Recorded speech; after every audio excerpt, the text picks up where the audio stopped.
Noticias en el canal 8 de la ciudad, al menos en Quito, pasaban Smallville y la gente después de almorzar veía la serie. Entonces todos tienen el recuerdo de haber sido la tarde de Smallville, escuchar el Somebody Saves Me y correr al televisor a decir es hora de ver a Superman.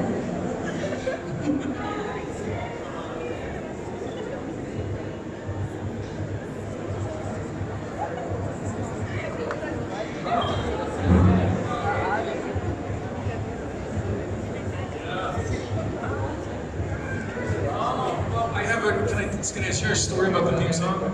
So I do a podcast with the guy who played Lex Luthor, right? You might be aware of it, but I'm not plugging that. But we had, as a guest, the lead singer of that band. And we asked him about the music, and he said, actually, it's a very sad song. And we were like, what do you mean? And he said he wrote that song because it's about him wanting to get out of the band. Because it was falling apart, but they had to still play together to finish their contract. And it was a horrible situation. But that's what the song's about. It's kind of sad, but he's doing better now.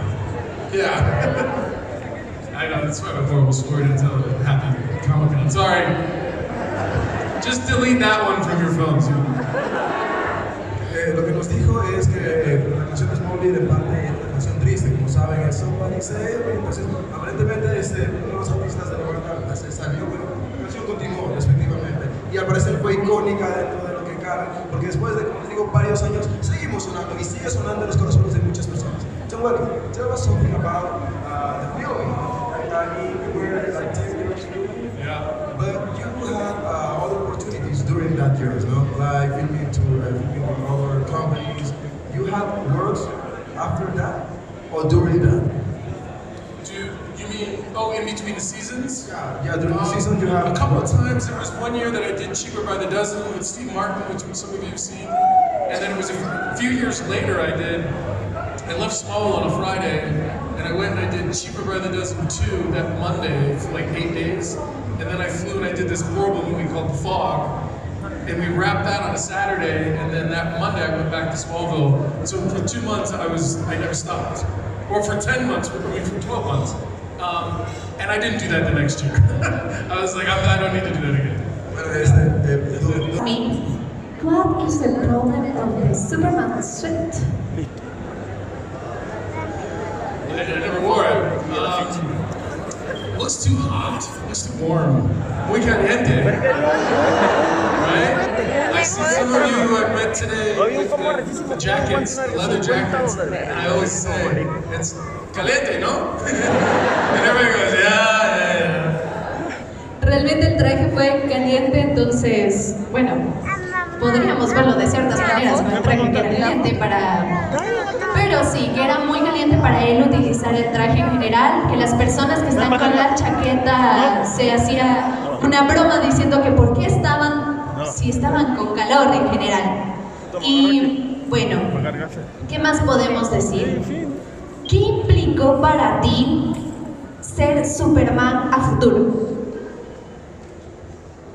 I still sometimes, and even my close friends disagree, I still kind of say that I only play Clark Kent. Because the Superman that I played, the Clark Kent that I played, was Superman for a very small time in the last episode. And sort of the other question was why we didn't put the suit on, because then it wasn't Clark Kent.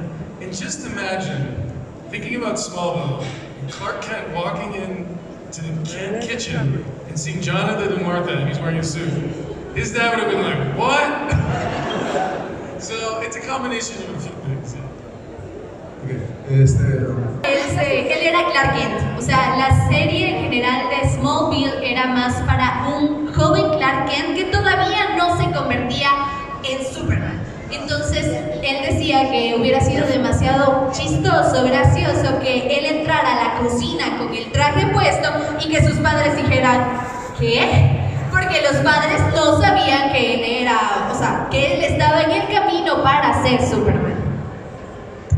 Bueno, entonces, también una pregunta que le quería hacer a Tom es, durante el periodo, how you feel when, or how many times did you take to realize that the impact of the society, most from here, South America, most of people because you know Smallville. So how many times did you take to realize that you were not only like Tom Welling, Clark Kent, for all the world? So when we shot the first episode, the big pilot, that takes 3 months to do. And then every other episode is like basically 10 days.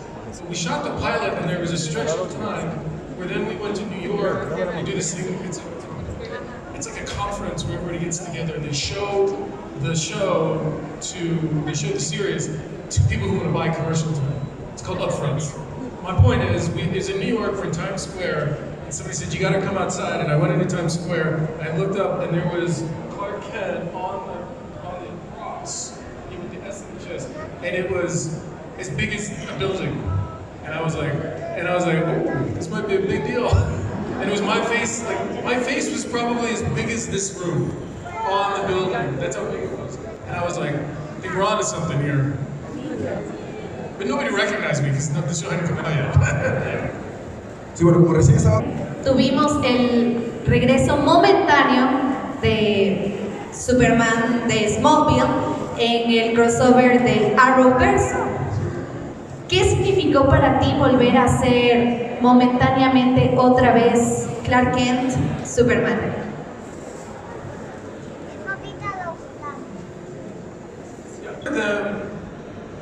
Someone called me who was a friend of mine who was a part of it.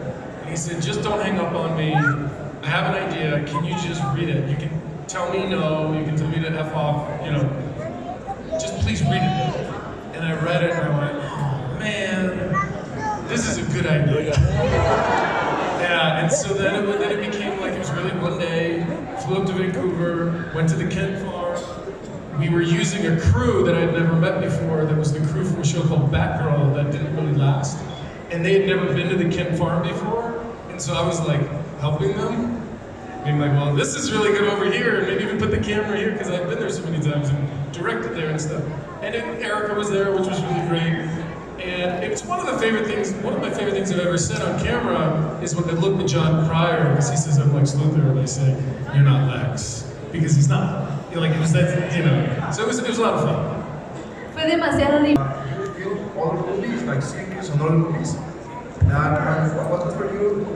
How was the acting life after Smallville? Because now we know that you are a father family, you like to save your family. Yeah. How was after that? I think the biggest takeaway is I'm able to have more fun now. I know how to enjoy myself, and I kind of will enjoy myself, if that makes any sense. Whereas a lot of the early stuff was like more of a grind, I don't want to complain, but it's like you're tired and there's a lot of work to do. And now I go to a show like Lucifer, and I can have fun. Yeah, so it's fun. About playing Cain. Cain? Yes. Oh. Favorite part, well, it was working with Tom Ellis and the whole cast because they're great. And it was fun. Tom Ellis is such a good actor, and he plays the character of Lucifer with so much exuberance and so much charm, and he moves around a lot, and he's very flamboyant. And I kind of made a choice that my guy would just sort of not get caught up in that. And it was fun to just see him spin around, and then me just be like, yeah, anyway, and then just move on.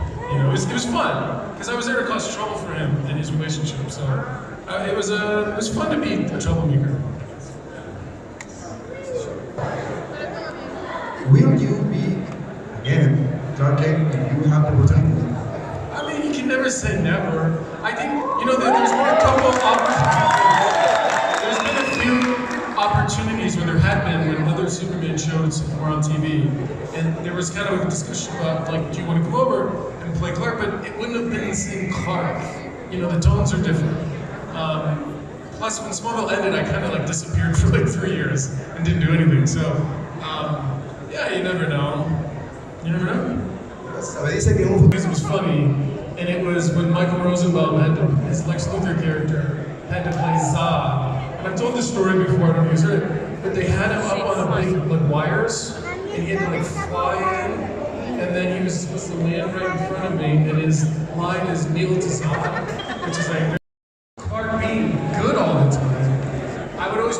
place some conflict of whether or not he should be, because we know that he can just kind of run around and save everyone. But the things that really kept him or tripped him up were the emotional parts. And that you still have to navigate. Like, your heat vision's not going to help you when you're trying to ask Mana out to the dance. So I tried to think of it that way. Nothing was ever easy for me. And I think that's probably the takeaway.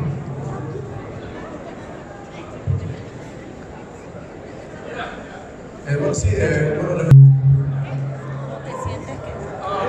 Yeah, you guys have good questions in there. It's not like, what's your favorite color? It's good. These are serious fans, thank you. You know, I didn't know what to expect. But Chris was so gracious. And I mean this, I've said this before, but given his circumstances, what I took from him instantly was he wasn't gonna let you feel sorry for him. Does that make any sense? Like, his aura and his energy was so welcoming, and he was telling jokes, and he was only supposed to work, I think, maybe 4 hours, and he stayed, he wouldn't leave. Because a lot of times you can film a TV show, you can film you, and then you can sometimes you can leave, and then you film me, right? You get somebody else in there. He wouldn't leave, and his nurse actually said, we have to leave in 10 minutes or I'm gonna call the police. Because you can't stay any longer. And so he kind of was like, he kind of winked at me like, I guess I'm in trouble. So it was fun. That's what it was fun. And they're gonna understand what we're talking about. And that'll be fun. But that's awesome, guys. It's funny, we did this thing. So the actual answer is, I think they were both good for Clark at different times of his life. But the funny thing is, someone asked me once, what do you think Kristen or Erica would say about your answer? And I go, well, the good thing about Kristen is she wouldn't even care what the answer was.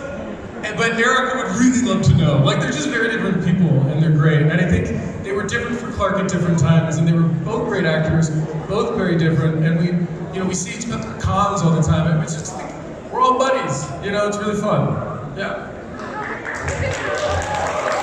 It was really taking off, and they would have had to have shut down Smallville for like 2 years in order, even if they asked me to do it, you know what I mean? So it wasn't that I was asked or not asked, that just the conversation never happened. So it didn't ever happen. No, I was pretty busy with Smallville. I kind of like the way Smallville ended up, yeah. Bueno, básicamente no. Better than when you meet a cute kid, and they go, by the way, my mom loves you. It's kind of like, thank you. You know, to be honest, I think that as time has gone on and what I've learned from doing the podcast that I do with the guy who played Lex Luthor, I'm almost more appreciative of it now than I was then. It's sort of like, because I was like in the storm, and now I can kind of look back on it, and I kind of only remember the good parts, even though they were all good. It's like taking a vacation. You only remember the good parts, hopefully. You don't remember like the flight being delayed or something like that. But anyway, yeah, I think I'm remembering a lot more as we do the podcast because it brings back my thought. He's not even listening. He's like, my mom loves you. He's out. He's not even listening to me. Clark was so close to her, and it was like really the first time he had lost someone that he cared about or loved. But I mean, I think the biggest one would have been Jonathan Kent for sure. I think it affected a lot of viewers as well.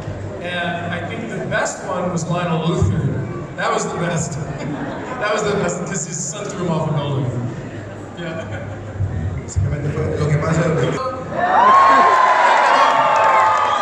Ecuador! Because it's not Ecuador, right? It's Ecuador. Yeah. We're Ecuador! Quito! Quito! I just want to say thank you guys for coming out. I've always wanted to come to Ecuador. I hope to come back and spend more time in the city and really, visit you. Yeah. Perfect. Lo que quieres es regresar para tener más tiempo París e ir a visitar a Pablo.